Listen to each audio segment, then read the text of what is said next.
India plus news के दर्शकों का ध्यान आकर्षित करना चाहूंगा, क्योंकि मेरे साथ वो व्यक्ति मौजूद हैं जो उत्तर प्रदेश की धरती से निकलकर गुजरात तक और गुजरात से फिर वापस उत्तर प्रदेश, जी हां, भारतीय जनता पार्टी के प्रदेश उपाध्यक्ष भी हैं, पूर्व आईएएस ऑफिसर भी हैं, और तो और जहां आज मिले हैं, जिनसे वो मिले हैं, उसी विभाग में सचिव भी रह चुके हैं। यानी कि अगर बात करें लघु उद्योगों की तो उसमें सचिव भी रह चुके हैं। आज काफी वार्ता हुई, यहां तक कि स्थानीय समस्याओं से लेकर के यहां के जो उद्यमी हैं उन्होंने अंतरराष्ट्रीय स्तर तक की समस्याओं की ओर ध्यान आकर्षित किया और काफी लंबी उन्होंने वार्ता की। चंद बातें मैं भी करना चाहूंगा सर, जिस तरह की अपेक्षाएं यहां से व्यक्त की गई हैं उन पर कितना खरा उतरेंगे आप, ये हमारे दर्शकों से सर शेयर करना चाहेंगे? मैंने जैसा कहा कि यहाँ उद्योग, यहाँ के उद्योगकार, यहाँ के व्यापारी बहुत ही सक्षम है। हमारा जो काम करने का जो तरीका है, हम बहुत मेहनती हैं, हमारा लेबर फोर्स बहुत मेहनती है। इसके आधार पे, इस क्षेत्र की इंफ्रास्ट्रक्चर के आधार पे और यहाँ के उद्योगकारों की जो शक्ति है उसके आधार पे यहाँ जो इंफ्रास्ट्रक्चर विकसित हुआ है और जो विकसित हो रहा है उसके आधार पे हम नोएडा, ग्रेटर नोएडा, मुजफ्फरनगर और पश्चिमी उत्तर प्रदेश के इन क्षेत्रों को विश्व के औद्योगिक केंद्रों के समकक्ष ले जाएंगे और यहाँ से वैश्विक कंपनियां बनना शुरू होंगी। सर मेरा एक और सवाल आपसे यह है सर, अंतिम सवाल मेरा, जी यहाँ पर थोड़ा जल्दी में है लेकिन बातचीत करते हुए मैं आपको बता दूं कि जो यहाँ पर बातचीत हुई है, हालांकि एक ही सवाल का जवाब दे पाए, लेकिन मैं आपको थोड़ा सा विस्तार से बताना चाहूंगा कि सबसे बड़ी बात जो यहाँ पर कही गई है, कई जो उद्योगपति हैं उन्होंने ये तक कहा कि जो ब्यूरोक्रेसी है वो बिजली विभाग को लेकर के उसकी भ्रष्टाचार की शिकायतें की और कई अन्य समस्याएं यहाँ पर बताई। अब देखने वाली बात यह है कि जो प्रधानमंत्री नरेंद्र मोदी के नजदीकी हैं एसके शर्मा, वो कितना इन पर ध्यान देते हैं। एक और बात मैं आपको बताना चाहूंगा दोस्तों कि जो यहां पर बातचीत हुई है उसमें साफ तौर पर उन्होंने ये दिखा कि कितने मोदी के नजदीकी मित्रों और भाइयों बहनों, ये उनकी जबान से जब वो अपनी बात रख रहे थे, निकल रहा था, तो उन नजदीकियों का कितना लाभ मुजफ्फरनगर को मिलेगा ये मैं आपको बताने का प्रयास करूंगा और इसी तरीके से लगातार मेरी कोशिश रहेगी। ये कुछ यहां पर जो उद्योगपति पहुंचे हैं, जो लघु उद्योगों को करने वाले पहुंचे, उनसे भी बात करेंगे। मेरे साथ बात करने के लिए नवीन जैन मौजूद हैं, क्योंकि जिस तरीके से मैं यहां पर बैठा हुआ था, सुन रहा था, वो बोले, उससे साफ तौर पर एक नाराजगी उनके लहजे में ये दिखी अधिकारियों को लेकर। कहीं ना कहीं उन्होंने खुलकर ये बात कही क्योंकि उन्हें लग रहा था और वो पूरी तरीके से जानते थे कि एसके शर्मा उनकी बातों को आगे तक पहुंचा सकते हैं। सर, जिस तरीके से आपने अपनी समस्या रखी और उसके बाद एसके शर्मा जी बोले, विधान परिषद के सदस्य भी हैं और कई स्तरों से अपनी बात पहुंचा सकते हैं। यह कहा जाता है कि नरेंद्र मोदी के साथ काफी कार्य कर चुके हैं, तो कितनी उम्मीद है आपको जगी है कि आपकी बातें आगे जाएंगी? उम्मीद तो क्या कह सकते हैं, आज भाई सब लोग बातें करके जाते हैं, सुन के जाते हैं, इलेक्शन का दौर है और बहुत उम्मीद तो नहीं है कि इसमें कुछ ये कर पाएंगे। सर, उन्होंने तो पूरा आश्वासन दिया, भरोसा तो सभी देते हैं, बहुत अधिकारियों से हम मिलते हैं, हमें भी आज 34 साल के करीब हो गए इंडस्ट्री चलाते हुए और सब ब्यूरोक्रेट्स को सुना है। मैंने बताया कि 28 साल में डिलेड पेमेंट, अब तक लघु उद्योग का टाइम से पैसा नहीं मिल रहा और सब सरकारें बदली, 5-6 सरकारें बदली, कोई एक पार्टी की सरकार नहीं है और दुनिया भर के ब्यूरोक्रेट आए, पॉलिसी बनाते हैं, करते कुछ नहीं, होता कुछ नहीं। लेकिन ये जो अधिकारी हैं, ये वहां पर कार्य किया, उन्होंने कई मंत्रालयों में कार्य किया है और स्वैच्छिक सेवानिवृत्ति ली थी, तो उसके बाद से राजनीति में आए हैं, तो इनसे तो कहीं ना कहीं कुछ उम्मीद है? नहीं, ये तो ठीक है, ये तो सेवानिवृत्त हो चुके हैं। हम तो जो काम कर रहे हैं अधिकारी उनसे मिलते हैं, ब्यूरोक्रेट से, वही नहीं जब कुछ कर पाते। सेवानिवृत्त होने के बाद तो ये है क्या करेंगे, तो गवर्नमेंट नहीं कुछ करने को तैयार है ना। गवर्नमेंट का इकबाल नहीं है, अगर गवर्नमेंट ने कोई चीज गजट कर दी और वो चीज इंप्लीमेंट नहीं हो रही तो फिर गवर्नमेंट है कहाँ? फिर तो खामखा, मतलब ठीक है सब लॉलीपॉप देते हैं, गरीबी हटाओ, गरीबी हटाओ, गरीब हट गया, एमएसएमई सब गाते हैं, एमएसएमई का पैसा देती नहीं, सरकारी कंपनियां नहीं देती, दूसरे लोगों को छोड़ दो, सरकार की कंपनियां तो दें, सरकार तो समय से पैसा दे हमारा। उन मुकदमों की आपने बात की, जो उद्योगपति के मुकदमे, जो और भी काफी कई, आपने ये तक आंकड़े बताए कि कितने मुकदमे लंबित है, क्या था मामला? आधे से ज्यादा मुकदमे या तो सरकार के खिलाफ है या सरकार ने उद्यमी पे किए हुए हैं। क्या मतलब है, अगर पॉलिसी का कोई इंटरवेंशन है तो गवर्नमेंट इंटरवेंशन करे और तय करे मामलों को। सर, ये कहा जाता है नवीन जी कि ये जो सरकार है उद्यमियों के प्रति काफी नरम रुख इख्तियार किए हुए, आप क्या सोचते हैं इस पर? नहीं वो ठीक है, पॉलिसीज में काम हो रहा है, लेकिन जितने काम की आवश्यकता है उतना काम नहीं हो पा रहा। चलिए, इनके विचार जो हैं काफी नकारात्मक मुझे लगे हैं, लेकिन निराशा वो आशा में बदलती है। उम्मीद करेंगे कि जो नवीन जी की समस्या है उनका समाधान हो। और भी लोगों से हम बात करेंगे। चलिए, आपको कुशपुरी जी हमारे साथ मौजूद हैं, जो भारतीय जनता पार्टी से जुड़े हुए भी हैं। यहाँ पर सर मैं आपका अनुभव अपने दर्शकों से साझा करना चाहूंगा, क्योंकि मुजफ्फरनगर में जो कि आपने जैसे बताया उनके बारे में, विधान परिषद के सदस्य भी हैं और कई सारे मंत्रालय देख भी चुके हैं, नरेंद्र मोदी के नजदीकी हैं। क्या आपने अनुभव किया आज?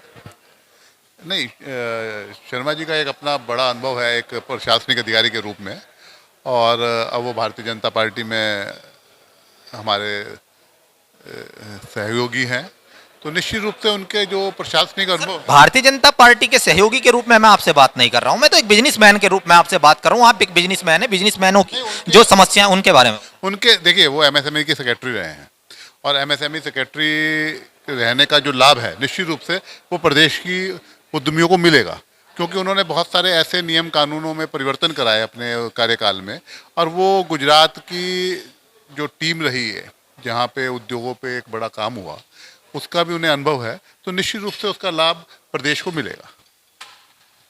हम यहाँ जो चेयरमैन है विपुल भटनागर, उनसे भी बात करने की कोशिश करते हैं। बिजली की समस्या हो या कोई अन्य समस्या जो कि AK शर्मा तक पहुंचाई गई है, वो उनको जरूर कहीं ना कहीं कोई सार्थक कदम उठाएंगे। अब इस बारे में बात करने के लिए हमारे साथ जो ये संस्था है उनके चेयरमैन मौजूद हैं, विपुल भटनागर। सर, मेरा सवाल आपसे है कि आप उन लोगों की आवाज़ बन रहे हैं जो बहुत लोगों को रोजगार भी देते हैं, देश की आर्थिक क्षमताओं को ऊपर उठाते हैं, लेकिन आपकी आवाज़ जो आज यहाँ से उठी है वो कहाँ तक जाएगी?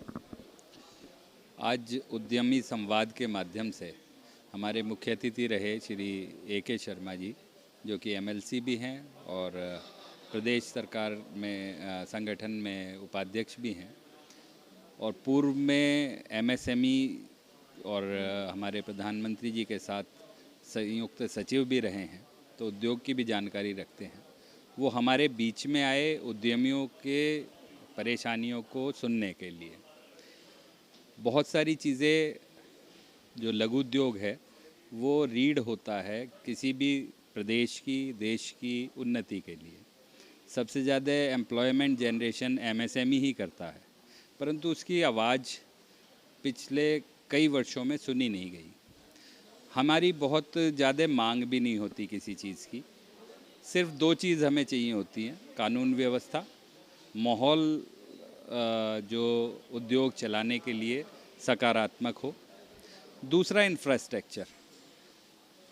इस सरकार में हमें कानून व्यवस्था और जो माहौल है वो अनुकूल मिला है उद्योग को चलाने के लिए। इसी वजह से उद्योग जो उत्तर प्रदेश से पलायन करना चाह रहे थे वो पलायन करने से रुके भी हैं। इंफ्रास्ट्रक्चर सरकार की नीतियां बहुत सारी हैं उद्योग को बचाने के लिए, उद्योग की प्रगति के लिए, परंतु धरातल पर उनको उतारने के लिए कुछ अधिकारियों का सहयोग नहीं मिल पाता। मुख्य रूप से विद्युत विभाग से आज आपूर्ति की कोई कमी नहीं है, बिजली एक्सिस में है, परंतु ट्रिपिंग, बार बार लाइट का जाना, शटडाउन, फ्लक्चुएशन या मनमाने ढंग से बिल लगाना, वो करना, मेंटेनेंस ना करना अपनी चीज़ों का, वो एक बहुत बड़ी समस्या है उद्योग के लिए कि अगर सतत बिजली हमें मिलेगी और बराबर के प्रदेशों में वो बिजली कम भी रेट पे है। इसी तरीके से यहाँ ESIC हॉस्पिटल नहीं है, जबकि इतने श्रमिक हैं, श्रमिकों को दूर जाना पड़ता है। UPSIDC में भी बहुत अनियमितताएं हैं जिनको वो नहीं कर रहे। ये सब समस्याएं आपने वहां तक पहुंचाई हैं, तो क्या लगता है सर, किस तरह की अपेक्षाएं हैं और उन अपेक्षाओं पे खरे होते? क्योंकि देखिए, सबसे बड़ी बात, जो स्वैच्छिक उन्होंने सेवानिवृत्ति वो राजनीति के लिए ली है, और राजनीति में इंसान वादे ज़रूर करता है, लेकिन पूरा करने के लिए जो एक दृढ़ इच्छा शक्ति चाहिए वो अगर नहीं है तो पूरे नहीं हो पाते हैं। कितनी उम्मीद है आप? उन्होंने बहुत सारी योजनाओं को क्योंकि धरातल पे उतारा है, वाइब्रेंट गुजरात या MSME से संबंधित बहुत सारी चीज़ों को करा है, तो इसी वजह से उनकी रुचि भी है इस सब्जेक्ट में, और हमें उम्मीद है जिस प्रकार का उन्होंने आश्वासन दिया है और हमसे लगातार संवाद करने की बात कही है, तो हमें उम्मीद है कि अब उद्योग को इसमें सफलता मिलेगी और ज़रूर कुछ ना कुछ लाभ होगा। तो चलिए हम भी आशा करेंगे कि इनकी उम्मीदें जो लगी हुई हैं उन पर खरा उतरे। जुड़े रहिए। आज इंडियन इंडस्ट्रीज एसोसिएशन के पदाधिकारी पहुंचे थे, उन्होंने अपनी विभिन्न समस्याएं रखी। उन्हीं में से एक पदाधिकारी हमारे साथ मौजूद हैं, अनुज स्वरूप बंसल, उनसे बात करेंगे। सर, जिस तरीके से आज यहाँ पर समस्याएं रखी गई, लेकिन सबसे ज्वलंत मुद्दा जो रहा वो बिजली का रहा, और यहाँ तक के ब्यूरोक्रेसी जो बिजली से संबंधित है उस पर भ्रष्टाचार के आरोप भी लगाए गए। क्या लगता है कि ए.के. शर्मा जी के आने से कुछ प्रभाव पड़ेगा? मेरा जहाँ तक मानना है, जहाँ तक भ्रष्टाचार का सवाल है, हम इस मुद्दे को भटकाने की बात नहीं करेंगे, क्योंकि भ्रष्टाचार का यहाँ कोई मुद्दा नहीं था। बात यह है समस्याओं की, और जिस तरीके से समस्याओं को, बिजली की समस्याओं को यहाँ पर शर्मा जी ने आश्वासन दिया है कि जो समस्याएं हैं वो हम जो उपयुक्त जो लखनऊ में जाकर जो उन्होंने जिस तरीके से बोला कि आप अपनी समस्याओं को, जो उत्तर प्रदेश की समस्या से संबंधित है आप यहाँ दीजिए, जो केंद्र से संबंधित हैं उसकी अलग एक रूपरेखा दीजिए, ताकि उसी पे उस तरीके से काम किया जा सके। मैं जहाँ तक समझता हूँ उन पर बहुत अच्छा काम होगा और अच्छी तरीके से उन पर विचार किया जाएगा। बिजली के बढ़े दामों को लेकर देखिए, आम आदमी से लेकर और उद्यमियों तक सभी की जिंदगी में बहुत महत्वपूर्ण चीज बिजली है, लेकिन बिजली की महंगाई को लेकर कहीं ना कहीं आप लोगों की भी नाराजगी देखने को मिली, और भी। तो इस पर क्या कहना चाहेंगे सरकार से आप? मेरा यही कहना है कि जो बिजली के रेट्स हैं वो जो बाकी प्रदेश हैं, जो हमारे आसपास के प्रदेश के हैं, उनसे तुलनात्मक रूप से उन्हीं के समान होने चाहिए, ताकि जो यहाँ का उद्यमी है उसको जो कॉम्पिटिटिव मार्केट है उसी तरीके से वो उनके साथ प्रतिस्पर्धा में भाग ले सके। क्योंकि आज की डेट में जो बिजली का सबसे बड़ा मुद्दा है वही सबसे हमें कंपटीशन में पीछे की ओर धकेल रहा है उत्तर प्रदेश के उद्यमी को।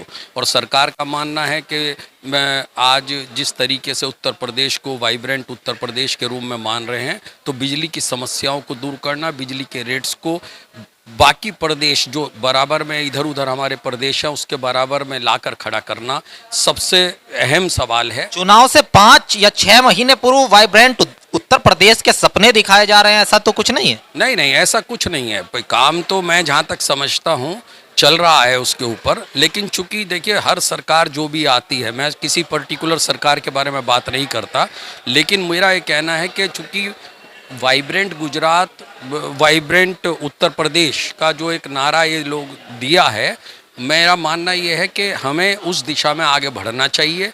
और जिस तरीके से बिजली के रेट्स हैं या बिजली के दामों को एक अहम मुद्दा है, क्योंकि हमें जो बराबर में इधर उधर जो स्टेट्स हैं उनके कंपटीशन में हमें अपने बिजली के रेट्स को बराबर करना होगा, तभी यहाँ के उद्यमी उन लोगों के साथ प्रतिस्पर्धा में। मेरा अंतिम सवाल आपसे, वाइब्रेंट उत्तर प्रदेश, इसको आम आदमी को कैसे समझाएं हम? वाइब्रेंट उत्तर प्रदेश की बात मैं जहाँ तक समझता हूँ, आम आदमी के लिए वाइब्रेंट गुजरात का मतलब, वाइब्रेंट उत्तर प्रदेश का मतलब है रोटी, कपड़ा और मकान। ये 3 चीज़ जो होती हैं वो ही एक किसी भी प्रदेश को वाइब्रेंट बनाने के लिए है कि आम आदमी को रोटी, कपड़ा और मकान की जो सरकार है वो व्यवस्था करवाए। कोई भी किसी तरीके से आप जो इंडस्ट्रियल एरिया के लोग हैं, जो उद्यमी हैं, उनके माध्यम से? हाँ, उनके माध्यम से। अच्छा, उसके अंदर ये है कि भाई जब हम प्रतिस्पर्धा आप दूसरे आसपास के प्रदेश से कर पाएंगे और यहाँ पे जो उद्योग है वो फूले फलेगा, तभी। आज की डेट में सरकार बहुत काम कर रही है, ये बात मानने की है और इस बात में कोई शक नहीं किया जा सकता, लेकिन अभी भी बहुत से ऐसे मुद्दे हैं जिन पर काम होना बहुत ज़रूरी है। और चूँकि उन पर वादे तो हो जाते हैं लेकिन उन्हें क्रियान्वित नहीं किया जाता। मेरा यही कहना है कि इसी पे सरकार को ध्यान देना होगा और आम आदमी की समस्या और व्यापारी की समस्या को दूर करना होगा। तो ये इंडियन इंडस्ट्रीज एसोसिएशन के लोग हैं और भी यहाँ पर पहुंचे हैं, और इनसे भी सर आप संचालन कर रहे थे कि जो वक्ता आए उनमें से गोयल साहब करके थे, काफ़ी बुजुर्ग थे। उन्होंने जो बिल्कुल खुलकर ये कहा कि पहले तो रिश्वत लेते हुए जो बिजली के अधिकारी थे उन्हें डर भी लगता था, और मैं इस बात पर लगातार सबसे सवाल कर रहा हूं क्योंकि ये आम आदमी के जीवन से जुड़ा हुआ सवाल है, क्योंकि बिजली जो है वो सभी के लिए महत्वपूर्ण है। वो इस पर क्या लगता है कि क्या सरकार कोई ऐसा कानून बनाएगी, जैसे कि अन्ना हजारे ने आंदोलन किया था, उसके बाद भी इस तरह से इतने बड़े मंच से, जो मोदी जी के नज़दीकी यहाँ पर नेता बैठे हैं और इतने बड़े मंच से ये बात कही जाए? मुझे लगता है उनका कुछ अपना व्यक्तिगत अनुभव ऐसा रहा होगा जो उन्होंने ये बात यहाँ पे सबके सामने रखी है और माननीय अतिथि के आगे, और अपेक्षाएं हैं सरकार से, मोदी जी से, योगी जी से, कि इस बारे में कोई ना कोई अपेक्षित कदम उठाएंगे और जनता को राहत देंगे। धन्यवाद। तो इसी तरीके से मैं हर एक, चाहे वो उद्यमी हो, आम आदमी हो या नेता हो, उनकी आवाज आप तक पहुंचाने की कोशिश कर रहा हूं, और ये मेरा प्रयास आप लोग कृपया करके सार्थक जरूर करें। इस तरह की आवाजों को आगे बढ़ाते रहें, क्योंकि दोस्त, मेरे जो साथी इस वीडियो को देख रहे हैं, ये बहुत महत्वपूर्ण है कि अगर यदि उद्यमी आगे बढ़ेगा, उद्योगपति आगे बढ़ेगा या लघु उद्योग वाला आगे बढ़ेगा, तो आप आगे बढ़ेंगे, हमारा देश आगे बढ़ेगा। और इसी तरीके से इस वीडियो को जितना आप आगे बढ़ाएंगे, हमारी खबरों को जितना आगे बढ़ाएंगे, हम भी उतना ही आगे बढ़ेंगे। तो बहुत बहुत धन्यवाद आप सभी का, जितना आप प्रेम दे रहे हैं, मेरे साथ जुड़ रहे हैं। मैं हर अपडेट आपको देता रहूंगा, मैं अपने साथी राजू नयाल के साथ, India plus news, Muzaffarnagar. India plus news, सिर्फ वही जो सही।